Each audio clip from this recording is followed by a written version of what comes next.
Hi guys, yesterday I made this roast Mediterranean monkfish and it was so delicious and healthy. I basically wrapped a big fillet of monkfish in tin foil with loads of Mediterranean flavours and stuck it in the oven, then took it out and cut away the tin foil and just dug in. I used a nice bunch of cherry tomatoes with a good variety of colours, one courgette and a load of these black olives that are really intensely salty and really flavoursome.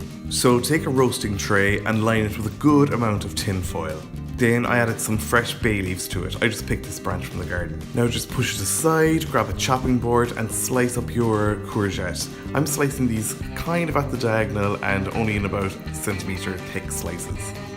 Then just add them to the tin foil, covering up the bay leaves.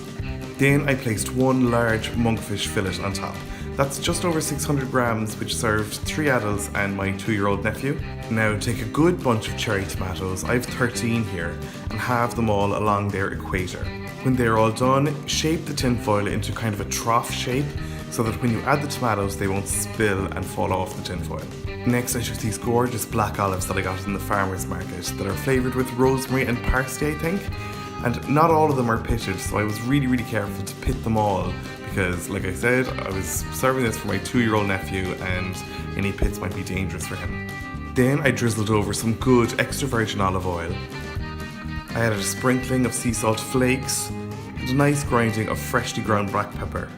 Then I added one of my favourite ingredients ever. It's this really well-aged balsamic vinegar. It's 12 years old and really thick and sweet and syrupy and dense and just really tasty. Now scrunch up the tin foil and try to make it as airtight as you can because monkfish contains an awful lot of water and you want that water to steam the fish as it evaporates. Then just transfer it to a preheated oven at 200 degrees Celsius for 25 minutes. Once it comes out, just cut away at the tin foil and fold it back so you can portion it out there at the table.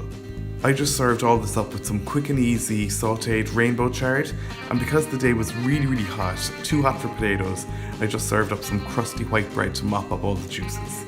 This fish really was so delicious and healthy and stayed so moist in the oven as well when it was steaming in its own juices. It was just perfect. Thanks a million for watching guys. I hope you liked this recipe. If you did, be sure to hit the like and subscribe buttons below. You can check me out on social media if you like. You'll find all the links to my accounts in the description, as well as the link to my blog where you'll find this full recipe at www.rookiecook.org.